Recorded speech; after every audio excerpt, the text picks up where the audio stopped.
Red alert! Set an intention. Go to Salon Trek.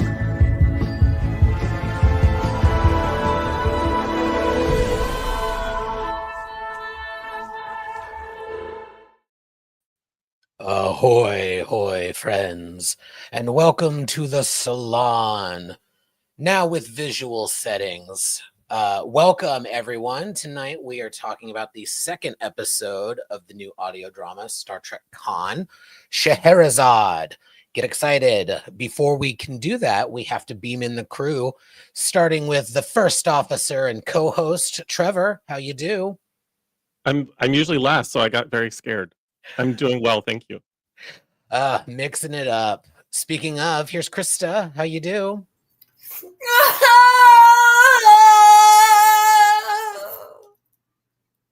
I bet our audience didn't know that Krista was actually the voice that recorded that audio.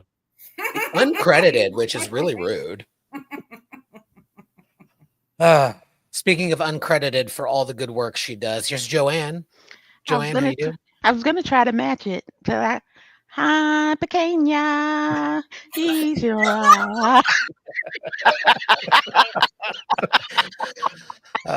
Speaking of theater, here's Will. How are you? I'm good. How is everyone? Speaking of here's Matt. Matt, how you do? That fits. Speaking of fits, all of the podcast thing, fit it in your URL. I don't know. We are at Salon Trek in all of the places. Here on YouTube, if you are live in the chat, welcome. Thank you so much for being with us. If you're listening to this later, we are live on Thursdays on YouTube at Salon Trek. If you would like to join us or find us at any of the podcast places, also Salon Trek, all of the platforms. We are also on Patreon, where we have some fun bennies, some benefits for anybody who gives us a couple of dollars to help defray the costs of the salon, including some fun commentary. This past weekend, we did commentary on the Deep Space Nine episode Family Business in honor of the birthday of one Jeffrey Combs, one of my favorite Brunt episodes. So check it out at patreon.com/salontrek. All right, enough silliness. It's time for a Salon Con, episode 2, Scheherazade. But before we get really into this episode, we simply must set an intention. This is obvious, but don't forget to set an intention when you light it, or you're just going to be wasting the wax. Indeed, we must. To set an intention tonight, I thought it would be fun if we went around the room and honored the reveal of the Ceti eel in this episode by sharing something that, if it actually existed from the Trek universe in real life, would terrify the fuck out of you. As always, I will start us off by sharing that I'm just going to go with betazoids. It's fucking terrifying. They can read everything I'm thinking, and I'm usually thinking something wildly inappropriate. Which is why I'm often quiet when I can be, because I'm probably going to say or think something that's going to get me in trouble. Or I'm texting it to any one of the faces on the screen. So with that, let us go around the room. Will, what in the Trek universe would terrify the shit out of you if it really existed? I mean, I like the thing that first came to mind was like being in space. I was like, Right. That's crazy. Like you're in a thing, the outside, like out on the other side of this wall is not air or like more. There's nothing. I'm like, that's fucking crazy. When I think about that, it gives me the willies. That's real though. So I would like anything that's like anything they fucking run into. It's crazy. Like it's all gross and weird. I think. I don't know. Space. It's not real. That's all I got. I couldn't think of anything else because I was like, space. That's fucking scary. Your ability to warp through it is not currently real, so that's fair. No, no, I don't like. I would not if we lived in Star Trek times. I would not be in Starfleet. I would not do it. Like you could not catch me on a fucking ship. No, absolutely not. Matt, what's scaring you? It's like listening to a poet laureate.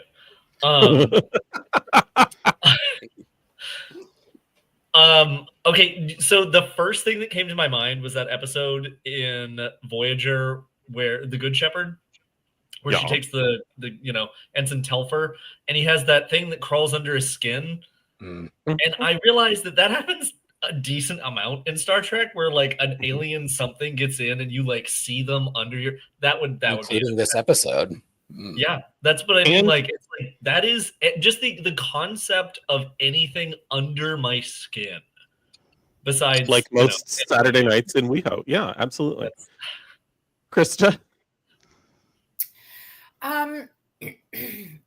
The thing that most terrifies me is being stuck on an Eden-like planet with fiddlehead ferns that spit poison and blood flowers that smell like dead carcass and prehistoric pterodactyls and like blood-sucking mollusks and weird feral mini pigs, whatever. But the scariest thing about all of that is being stuck with two people, one of whose response is, hey, look at that. Wow, look at this. I've got an erect cock. Let's go fuck. To me, that is fucking terrifying, to be stuck on a planet with people. I don't even want to know how you got there with that response. I don't even understand where your head is at. There's a time and a place. And when there's pterodactyls flying overhead, that's not the time to jiggle your sack.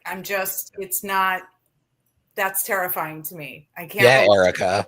Jeez. So poorly timed Nookie is Krista's terrifying aspect of the Trek universe. Just on a Devil Eden planet. It's fair. It's a fair parameter to set. Otherwise, it's fine and no judgment. I got that. Joanne? Walmart. For me, it's those, I don't know what you call them, but they're those booby-trapped murder planets, like in TNG where they were selling the arms, but it was, the AI thing. Yeah, the little pop-up thing, the AI went bad, or when they had to do all that on Discovery and they were looking for the thing. I don't like that. There's so much running. You could be, you don't know, something's pretty could kill you. I guess I like to meet life at face value. And so anything that's, involving running and booby traps, it's not free. Boobies are scary. Boobies are scary. Except mine. No. Boobies? Oh, I've got chills. I'm so scared of all of these things. Especially the boobies. I agree. I'm surprised nobody took mine. I had two. The conspiracy bugs, because I don't like bugs. Those would scare the shit out of me. And the Ba'ul. Hell, even when they start getting along, they still look scary as hell. And I still think Armis is an offshoot or a exiled Ba'ul. He got all those abilities, but he looked flatter. He looked less scary, but he got those abilities. But the Ba'ul in Discovery looked fucking terrifying. Well, I didn't want to sound racist, but I don't like the Nausicaans either. But yeah. Wow. Joanne's problematic corner. Wow. Version 23. Joanne's over here trying to be inclusive and be like, no, I'm not scared of them because of who they are. I'm scared of them. Because of what they look like. Because you're ugly. Yeah. It's aesthetic. Also, they'll stab you over a game of pool. It's not worth it. And they look sticky. Yeah. They do look sort of moist. The tribbles from Picard with the fangs. Oh yeah. The murder tribbles. Yes. Murder tribbles. And then transporter. That's kind of scary, really, if you think. Yeah, The that transporter has never been used properly. I No, think it should be used no. as a weapon more often in Trek. Now, the transporter, and then you end up at the other place, and you're like Brindlefly. You're like, Like I would imagine some like the Nausicaans will throw them back again. They use the transporter to like beam your arms off. Whoops. I did that in a Yeah. Star Trek Online roleplay once Take that. because I'm creative. The intentions are set. Thank you, Trevor. It's time to talk about Star Trek Con, Episode 2, Scheherazade. Let's get into it.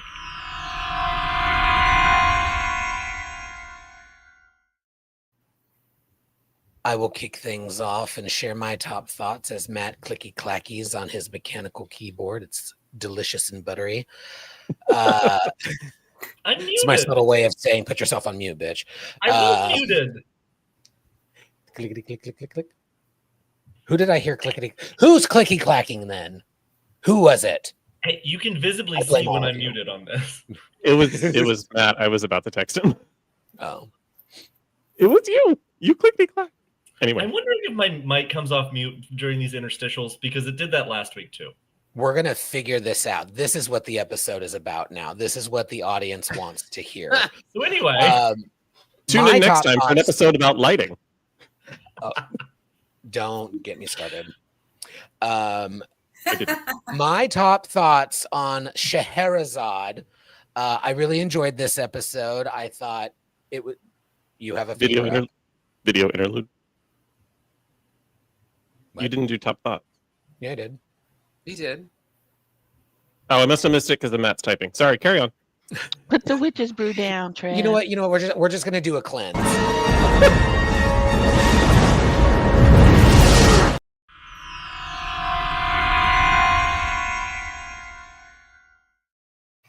I feel I think- evacuated. I've beamed us all away to share our top thoughts on this episode, episode 2 of Star Trek Con, Scheherazade. My top thoughts are I really enjoyed this episode. I thought it did a really great job of moving the story along. We got hints of what happened in episode 1 and the stakes and the repercussions. We also got some interesting stuff about these augments. I thought, for example, it was pretty telling that some of the augments think that Hugo was just so distraught that he offended Khan that he would just jump, which tells you how far down in the rabbit hole they are into this cult.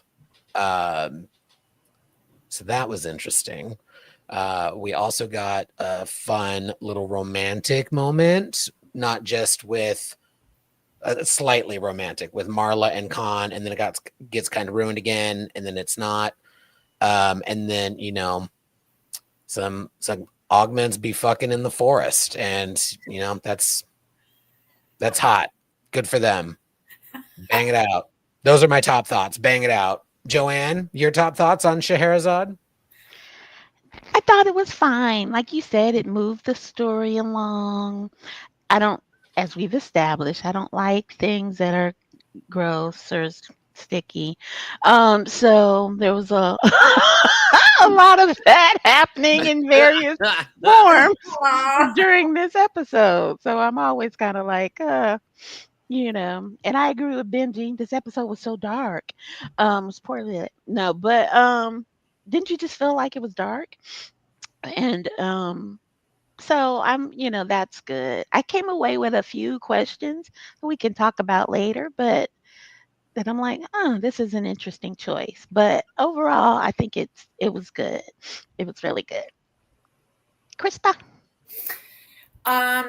I liked the title, Scheherazade, as it relates to sort of this manipulative story that Khan continues to weave for them, and they kind of ignore what is in front of their eyes in favor of this story. So I liked the symmetry there. And I think that, I'm not opposed to the fucking couple, but I think they emphasized it so much. I think as a callback to Ivan, it was either Ivan or maybe Joaquin that was saying that, do you really think these people are your equal? And it seemed to me like the two people that just wanted to fuck or draw pictures were the ones that were attacked by angry mollusks, and like it sort of is mirroring this idea that some of them are not going to be made for this and some of them are not going to survive this. And it's sort of this sort of twisted survival of the fittest kind of thing, which doesn't make sense in an Eden-like, with the Eden-like story. You think everything's, So I liked the imagery that they were putting forward, and again, it was the perfect length, and I think it highlighted a little bit more this sort of God complex that Khan has, and his need for supplicants. Matt. I didn't get to really say much last week, or I wasn't here, so I didn't say anything. That we could hear. This is true. I was going to say a lot of things, but I hadn't listened to the episodes yet, so it would have been pulling it out of my ass. I obviously, this is not going to be a surprise to anyone. I'm really more interested in the Excelsior side of this story, less than Khan, because I'm like, it's Khan. I don't know. There's something. My top thoughts on this entire thing is it's in a weird place, and this is me mentally right now, where it feels like we're rewriting a horrific monster of fiction to be not as bad. And while I appreciate that, I don't appreciate it right now. I don't really want to reframe any horrific human. Maybe they're not as bad as they seem to be, but that's just me. I also really, this episode specifically, when the historian doctor that drug the Excelsior out there is like, it's going to take me months, and I want you to orbit the planet for while I'm here the entire time. And it just, I don't know. There's certain things in this that just take me out of it. The Khan storyline was fun. I'm enjoying it. It's not I don't know. I don't want to see Khan as anything but a bloodthirsty. And I also just don't really like the voice actor that's doing him. So that's pulling me out of it. Sorry. That's blasphemy. I know who it is. Just mute yourself. Can there be a how dare you button? I feel like there's an how dare you button. I'm surprised I don't have one. How dare you, sir? No, it was good. The story was good. I think that there's certain things that pull me out of it, but overall it's been fun. It's been fun to listen to. I'm enjoying it. That's my top thoughts. Okay. Okay. I have some. I'm waiting. I have some thoughts about this as just a whole, as a piece of Star Trek lore. We'll wait till we're done with this because I think it whole. Thank you. Thank you so much. I am now psychically sending Claxons to Clarons to Stanley. The episode's fine. I think it's moving the story along. We're world building. We're finally introduced to the Ceti Eels. I like the stuff with Marla because it felt like we were getting to know her better and being on the ship. Thought some of the character stuff was really good. It was good overall. It's a good early episode of episode 2 of a series. It's moving the story along. It's setting up stuff well. It's making some of this interesting. I have issues with with Khan as a character. But I think I'm holding judgment till the end of this, generally speaking, because it's too early for me to pass critical eye on what's happening. Like I, like Matt, have an issue with them humanizing Khan. He does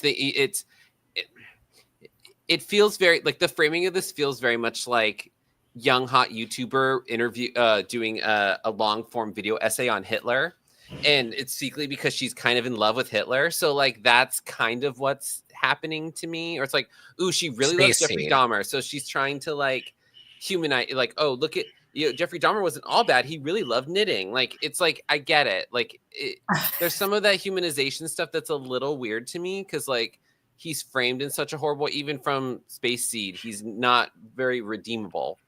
And then they try to do that in Into Darkness with varying degrees of success. But I think I'm holding judgment on it. I thought as a piece, I thought the audio engineering that's happening in this and the sound design is really good. I found myself kind of like stopping mid-walk with Walter and just kind of like staring and listening to nothing. So I was like, I have to keep moving because I look absolutely crazy. So other than that, it was fine. I'm moving on. Trevor, darling. Hello. Thank you. I was in that movie, yes. In case our viewers didn't know. For those of you only listening, next time you watch Into Darkness, look for Will.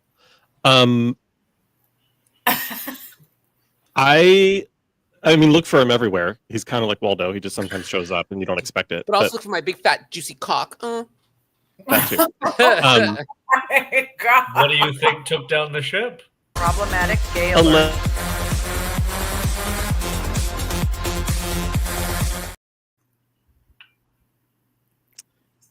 Anyway. Back to Matt typing. Seriously, I can hear it. I'm very confused because my mic is muted. You weren't muted. We all heard it. Okay, hold on. Look, okay, we see red light on, red light off. Can you hear me now? We can hear you both times. We can hear you. You can hear me both? What the fuck? I don't think your audio is actually going through that mic, to be honest with you. Anyway, back to my top thought. And I don't have those often, but here they are. I kind of love this episode, and I'm kind of obsessed with the things that Matt and Will are struggling with, only because the humanization of the monster is how the monster comes to power. It's monsters never show up and are like, hello, I'm a monster, vote for me, or hello, I'm a monster, put me in charge. It's the seduction that takes place because they're good at this shit. And sometimes they can't turn it off because they don't even know that it's on. I don't think Khan is trying to seduce people. I think it's just how Khan operates. And it just happens to be seductive and kind of there's a human in there after all. So I'll let him get away with the horrible things he's about to do. And not only that, but I'll march with him. Like that takes charisma, uniqueness, nerve, talent, all those things to be successful. If you're listening only, that was air quotes. And I kind of appreciate that they're doing it only if by episode 9 or 10, I forget how many there are now. I think there are 9, right? Someone nod. Anyone? Anyway, there are 9. Okay.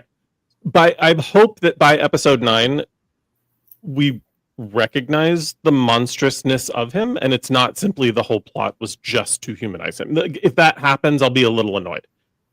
That said, we know the history of this character. We know these things, so if they don't necessarily play out in this audio drama, it's not like they completely hero washed a monster. But I think it's an interesting way of demonstrating how he came to power and how he holds on to power in any situation, including this devilish Eden, as Krista described it, which I fucking love. The beauty of how they're describing this idyllic world that is actually monstrous, and it being, identical to Khan is kind of fantastic in a fun way that I feel would be lost visually because there would just be too many distractions. So again, going back to what I said last week about the audio drama being kind of a brilliant way of telling this particular character story. because you have to use your imagination. So you're making it extra beautiful and then making it extra terrifying, which is fantastic. I do appreciate, I was a little worried that MacGyver's was going to have lots of justification and lots of humanization for Khan. I actually appreciate that she essentially described herself as an incel. I mean, I barely left my quarters except to eat. I was hardly, the captain didn't even know my name. Maybe that's true. Maybe that was a fuck you to Captain Kirk. But to me, it sounded like you're describing a lonely, desperate person who is looking for a dictator, and she found one. So I'm looking forward to seeing how this continues to unfold. I, like Krista, am not listening ahead because I'm enjoying doing this week to week. Also, I'm prone to fucking up and revealing things that I shouldn't. So I can't do that if I don't know what happens next week, and I don't. So here we are. Those are my top thoughts. Can I? Good night, everybody. Krista, go ahead. She even says in the exchange with the two of them is that he was the first person to kind of see her, and I mean that's catnip right there. It's that's all he needed. And when she walked in, when she walked into sick bay and he knew her name. Yeah. Kind of God complex in this episode than the first episode. I disagree that they're over humanizing him. I think the first episode was sort of humanizing, but still there was plain gaslighting happening. It was kind of obvious. This one, it seems like it felt like to me that some time had passed, and he seems much more obvious about his personal beliefs of his superiority and his destiny to do this, and that it requires there be supplicants, and who better than those that don't feel seen. It seems like it's a collection of people, and again, that's why the fucking couple had to go, because they saw each other right enough to fuck one another, so they don't really need anyone else to see them. They're not alone the way these other people are kind of. Yep. Also, the horror movie aspect of them being the ones to go first. That's what I kept thinking. I was like, you don't have sex if you don't want to die. Nope. Especially not out in the woods. Which is why I've been trying for so long. I am desperate to get off this planet. And also to the woods, Matt. To the woods. I'm not into public as much. That's my problem. Let's keep talking about Khan and Marla. Yeah, that's the problem, Matt. You figured it out.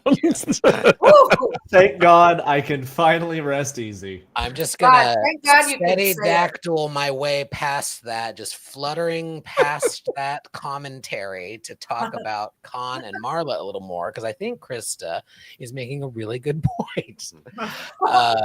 The catnip, I also got a whiff of that, and I was like, yeah, he gave her some space, but also in a narcissistic way of like, fine, I'll just leave you alone. You won't get to be around me then. It wasn't giving her space for her sake. It was him being a little whatever.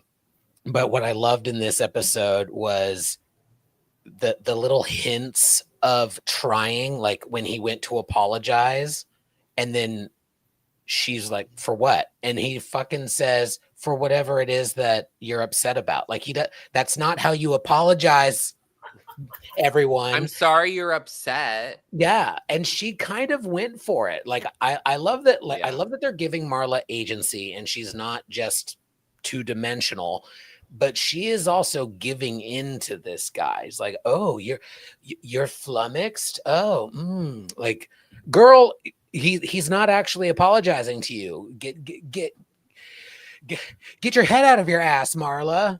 And I'm like, that's a t-shirt. It is a t-shirt.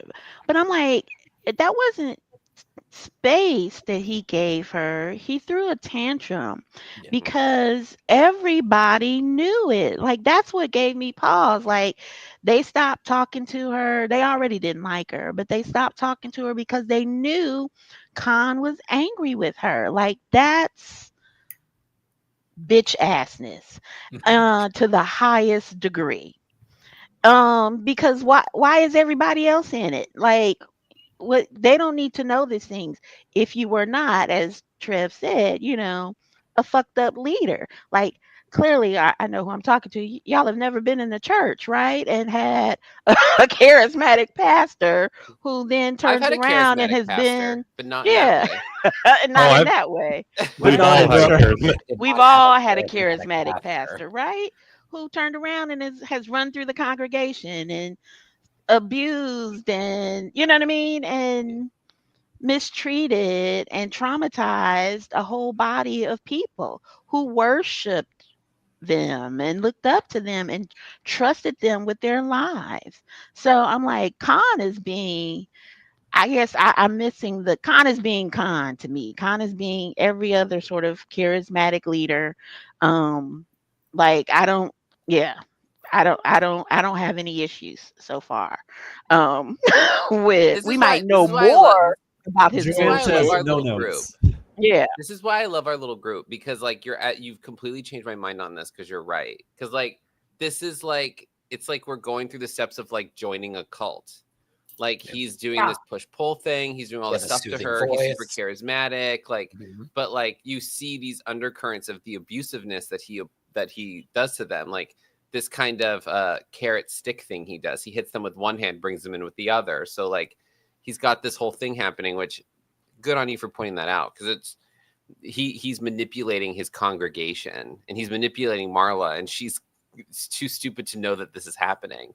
At this point, she's kind of like, oh, he's not as bad as everyone thinks he is because he's doing these nice things. But it's like, we know as the audience that this is going to change, that, we know that she dies there, but like, sorry, spoiler for Wrath of Khan, but like, I mean, it's spoiler, but like, it's interesting watching him work in this context, and also thinking about how this would work as a series, because I think people would probably draw something very different from this from what we would, like at the end of this. Krista? I think she's super down the rabbit hole, and here I was inclined to believe that she sort of was aware of the gaslighting and what was going on in the first episode, and I've been disabused of that after this episode, because and what was really alarming, and they sort of snuck it in there, but when I was walking my dogs, I picked up on it right away.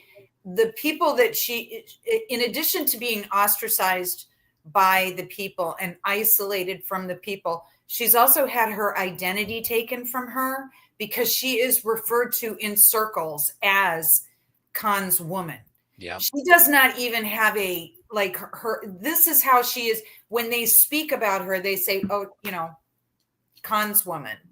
It's like, and she's not aware of that. She's aware of being ostracized. And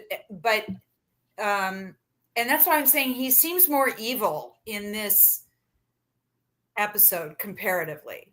And I can only imagine it's going to get worse. And this is kind of what happens when you have people that are narcissistic. They have these godlike complexes. It becomes it becomes more a question of, well, why wouldn't I do it? Like, what is there to stop me? Mm-hmm.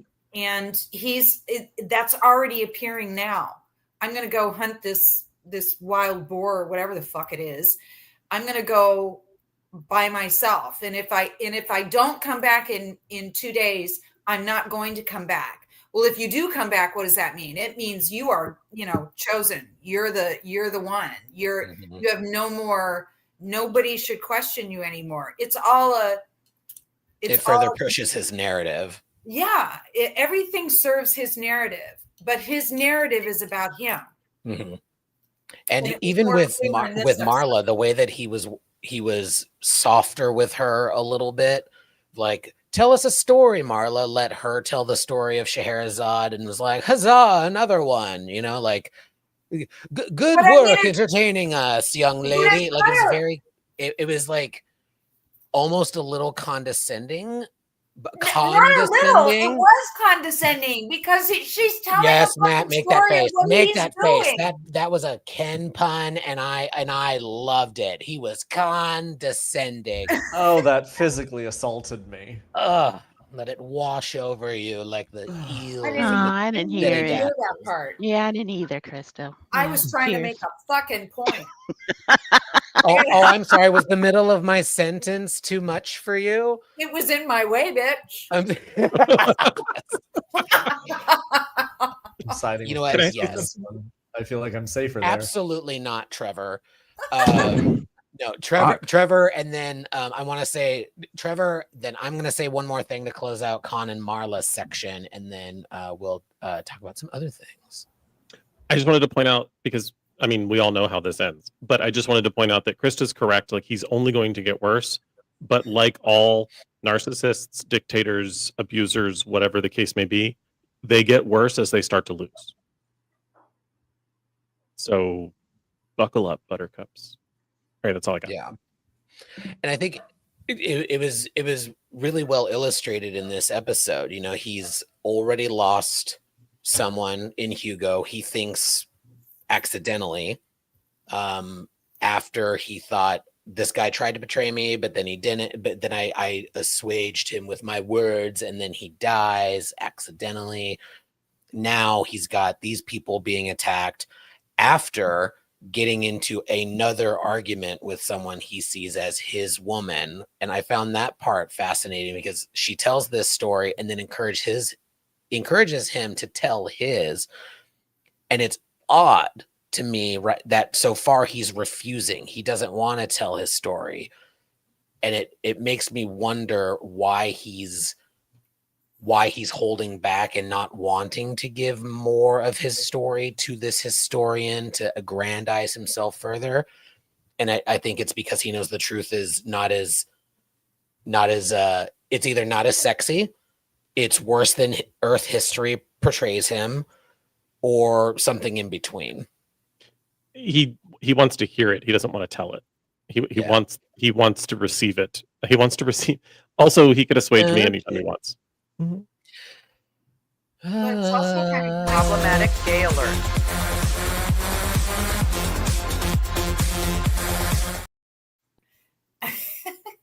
It's kind of nice also because it sets up, I think, again, it's Joaquin to come in and basically explain why Khan is so sensitive. Mm-hmm. You know, so it's like he's getting that, what do they call that? Aura farming? Is that the proper use of it? I'm a millennial. I have no idea. Will's nodding in the affirmative. Yes. Will's nodding. Yeah. That's kind of what he's doing. It's really, it's very obvious, but also very subtle. It's like, and really it makes you wonder, is Khan affecting the planet, or could it be the planet is just accentuating what Khan is? Is there some kind of intermingling symbiosis feeding going on? And so far it's not as easy to conquer as he would have thought, and as people have been for him. Message for everyone: paradise is difficult to conquer when met with resistance. Putting it out there. Yeah, Shall we thanks, talk about Worf. Shall we talk about the fucking couple, as Krista puts it? Victor and Erica. Is it Erica or Salome? I thought it was started with an S. Silvana. Oh, you know what? You're right. I typed that up wrong. Erica's the one cataloging things. Yeah. Talking with Marla, while Silvana and Victor are off doing the do. Bumping uglies. Yeah. Entering Eden. Gross. Yeah. I mean, they must be young. They've got the bounce back is. Yeah, they went to do it twice, right? twice, 3 times, I think. Oh God. 3 times a lady. Well, you know what? Before we get to them, I do also want to say, like, this was another moment about Erica. That this was another moment I found fascinating, but it is, I think, also how Conweese's web of giving her the power to name the things on the planet. That's powerful. Yeah. In any kind of mythology, the ability to name and is, and so, again, this sharing, this seemingly sharing of power, but in the end, it's all about, serving This me. spider has long legs, so let's just call it a long-legged spider. No, let's call it Daddy Long Legs. You're right. It's powerful. Towards the end of the chapter, they were actually arguing about it. Like, can we argue about the name later? Can we determine the name? Yeah. What? Not long leg spider. I'm sorry, Steve. No, I just love any moment where my jokes fall flat because I can see it on everyone's face. Like, Joanne just made a really good point and Stan says some bullshit, and here we are. And that's the power of co-hosting a podcast. I get to make it about me and my dumb Truly, jokes. you have reached your zenith. Daddy Long Legs. Any other thoughts on Which is such a good movie. Y'all should see that. It's such a good Fred Astaire movie, Daddy Long Legs. Other thoughts on the fucking couple? Talking about Centipede, I don't know, and I don't think Fred Astaire was in that movie. That's in episode 3. Do your worst. October. It's literally. But called what Do if Your we all link each other mouth to ass? Okay, Wow. and we're pushing past this topic that I violently hate. Can I just say one thing?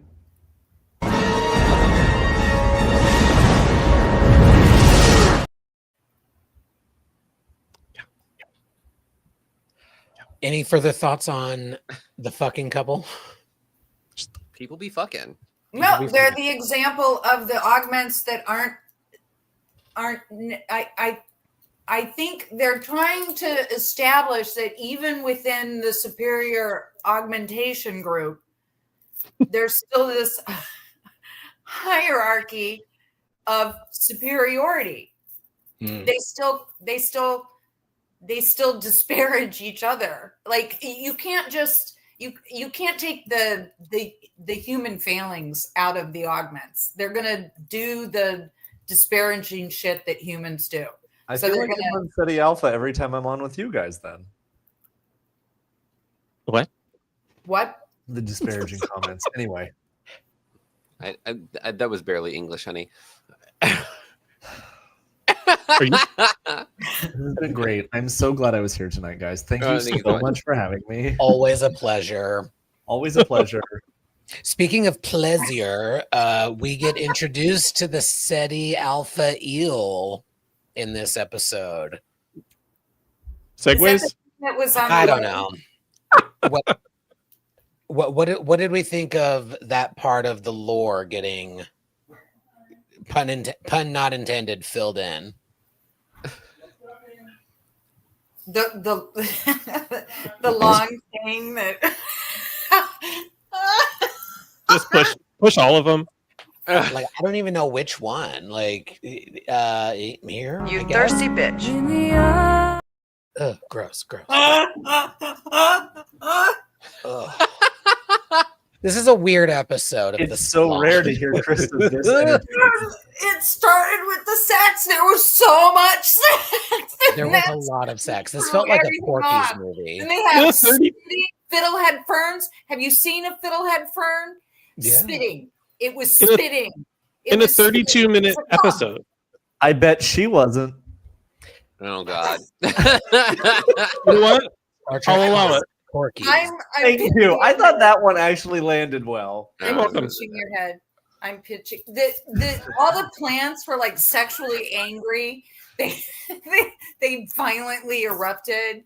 Well, that kind of smelled like musky. Come on, And Well, two that's of them interesting are off because in the woods fucking. Well, Give me a Krista, break. you mentioned that this is just me like speculating, but you said that maybe the planet is affected by the people that are on it. Exactly. So like their environment, like all of a sudden they're fucking. So like all of a sudden now the plants are coming. Like it's like a whole thing. Yeah, that's funny. Yeah, because that does kind of make sense with like kind the of planet is splooshing. The planet reacting to the people in it. I would like to amend my answer for the attention setter because that's terrifying. Yeah. Oh yeah. Oh my God. Right. Well, how bad does that to keep the planet blows up? Or if they blow up another planet, how bad is it that they're like, Ceti Alpha 6 is just like, fuck these gross assholes. out. Bye. I have to get out of this relationship. I'm gonna blow up. I gotta literally get out of this solar system. These people are gross. Yeah. Or it's like we have yeah, crazy. That's interesting because there's a lot of like thematic things with the planet like the way the planet is and how it reflects the character things that are happening within the episode, which could just be like, yeah. It's very Dickens. Oh yes, very Dickens. Yeah, it's also very F. Scott Fitzgerald too. So like, yeah, that's a interesting. Very point. Stephen fucking King. I've only read Stephen King. I didn't know the Stephen fucking King. Is that they the be porno fucking. version? If they're on Ceti Alpha 5, they be fucking. They be fucking. Ooh, The Shining, but it's sexy this time. Just a big orgy on the devil Eden. It's not blood coming out of that elevator.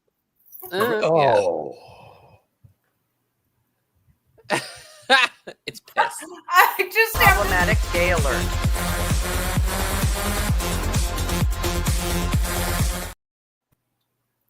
This chapter wrecked Listen, me. I didn't identify the replacement fluid, so that's on your imagination. Yeah, I just Don't go blaming me for your nasty thoughts. Need all the rights we think they do. Miss This Jackson. one hurts. This episode hurts me. It tasks me. Show me on the doll there. Stories. But just the whole conversation about the beautiful flowers that smell like dead carcass. It's like it was just such kind of like a hand wave conversation. It was a mess. I would have been like, I'm sorry. Let's just pause here for a second. We need to just think about this for a minute. No, it was like, no, they smell like dead animals. Yeah. Huh. Okay. We have those plants here to lure things. Yeah. At least they didn't have those gum trees. Think about it. It was meant to lure insects to pollinate. Think about it. No, we get it, Krista. We always do. Sploosh. This planet be splooshing. Any other sexual nightmares that we can trigger from this episode? You know, I relate to the flower that smells gross to lure men in. I spray a little bit of aqua velva down there just to lure the boys in. Just hanging out the window. Just like, hello, boys. A little bit of aqua velva. 2 spritzes and they're going down. Next topic. Everybody else put on their What else from this episode that we haven't discussed? Anything else completely disgusting and terrifying? I'm sorry, but I really want to we haven't touched on the stupid. Can someone tell me, is she a Starfleet officer, the historian that's on the Excelsior? She's not. No. So she's just a civilian. Did you just skip the first episode? No, I didn't. But I don't remember if she was going ahead of that board just to like request. Okay, so she's a civilian. I don't think they explicitly. I know, right? She's annoying. You're right. They didn't say either way. So, but we're assuming not. Okay. Well, Tuvok has a line. You can have a rank and not be. She had a rank. That's what I thought. Okay, he's a lieutenant. I'm glad I asked this. Who are we talking about? He's talking about the person that initiated this mission. The person that stood with Yeah. No, I don't. I don't think she's. I don't think she has rank. Okay, Dr. Lear. I don't think she has rank. I hate her entire everything. And it's still really bothering me that she was like, well, it's going to take me months and we have to stay around. You already got your fucking logs. We had your gas station road trip pit stop. The Excelsior has other shit to do. It's one of the most advanced ships in the fleet at this point. What do you mean it's going to orbit for 5 days and not do? I'm sorry. It just... Dude, it's not called Excelsior. It's called Khan.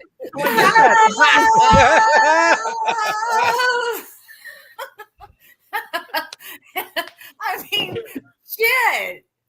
Okay, wait, though. I want to know what the theories are about what her deal. Put that up. Put that on screen. I want to know what the theories are of her deal, because I violently hate her, and it's ruining the entire thing for me. Because I was like, I don't want to know what these stories are, because I don't want you to succeed at your job, which was coming here and getting them in the first place.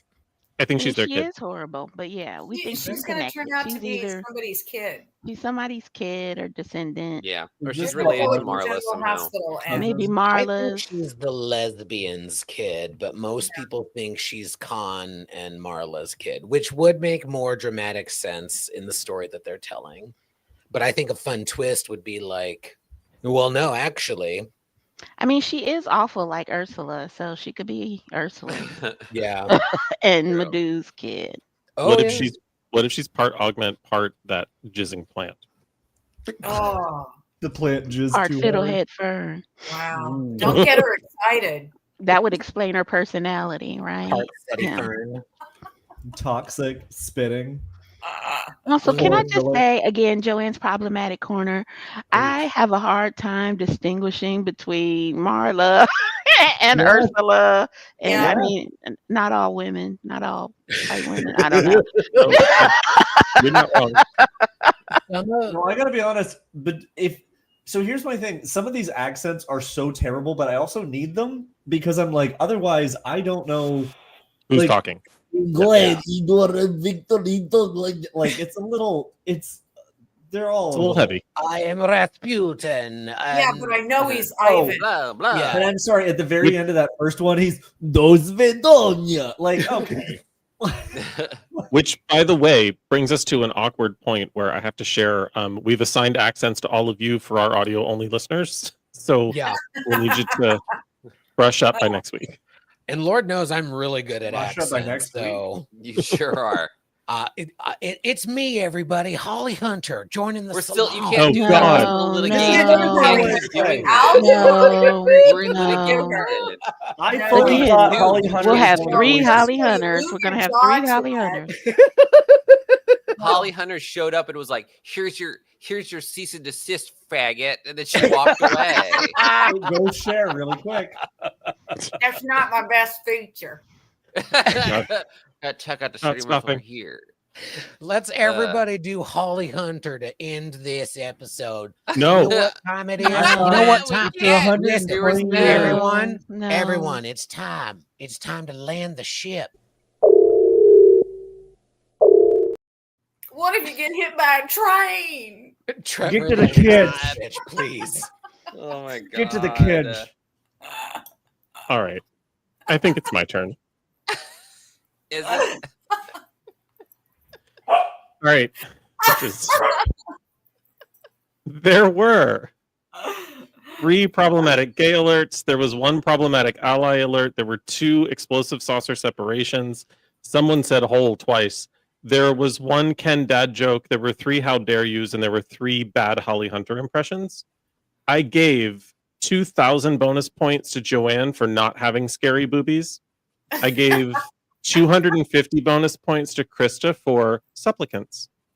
I gave 1,978 bonus points to Matt for being a Commodore whilst quoting the Commodores. But I took away 5 points from Matt just because I just wrote "How dare you." I'm sure he said Because something I am. appropriate. But that still puts you on the plus side. I gave 8 and pretty thick bonus points to Will for his big fat juicy thoughts.